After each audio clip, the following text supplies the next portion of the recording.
It's the Fanttik NEX S1 Pro, really worth the hype. Stick around and watch while I put it to use and see if it's the right screwdriver for you. Let's see what we have inside.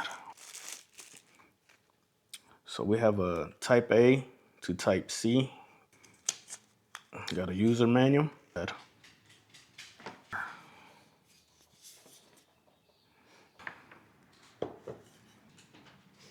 does have a flashlight on it. 1, 2, and 3. So it comes with 3 settings.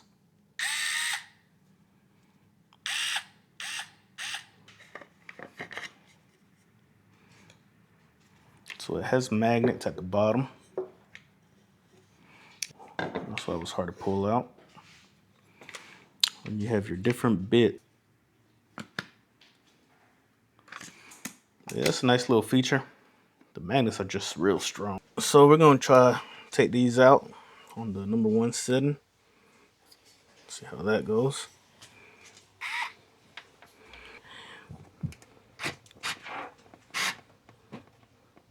Okay, it wasn't able to do it on 1. So let's take it up to 3.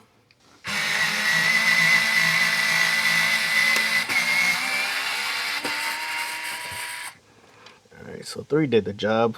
Let's try one more time on 1.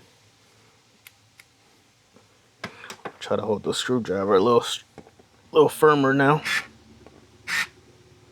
Okay, so it's not able to do it on 1. You see, you can tell by the flashing. Let's try 2.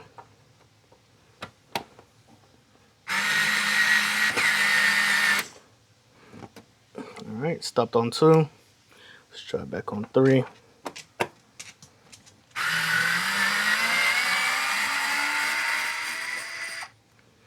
Alright, so 3 does the job for this. I would say number 1 is if you want to do some electronics. Since I've unboxed it, I've used it on my bed frame to disassemble it. As you can see right here, I used it to assemble a bed frame, my new one. And I've used it on the desk that I'm on right now, building that.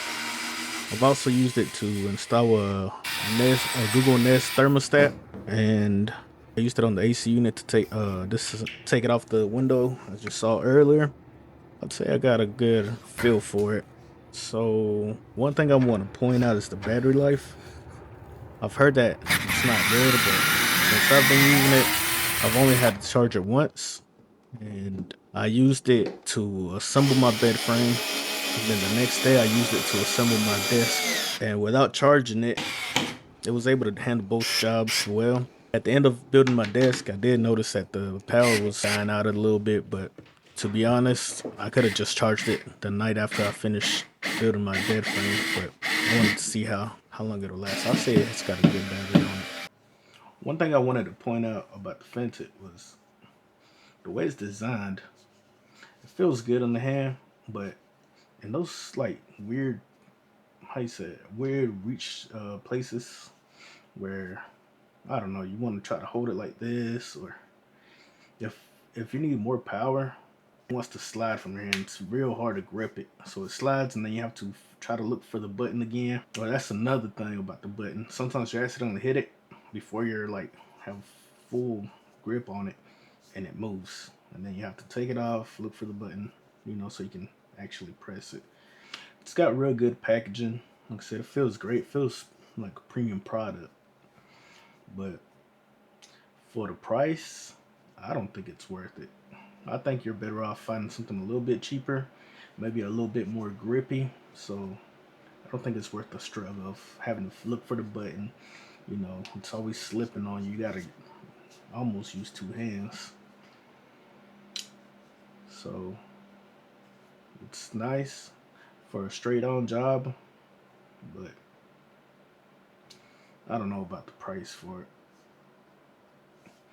It does make the jobs a little bit quicker than using a normal screwdriver. For the torque, you can always use it as a normal screwdriver. If you can get it on sale, probably better. Like I said, it does help. It is well built. Well, it feels well built. It's just the design of it. That's one thing I really don't like. But if you want to check it out, the link will be in the description. I'll also be linking the camera that I use and the DJI Mic Mini. If you want to check those out, see how much they cost. If this review helped you, leave a like to let me know that it helped, and subscribe for more honest reviews. And if there's something that you want me to review next, let me know down in the comments. I appreciate y'all.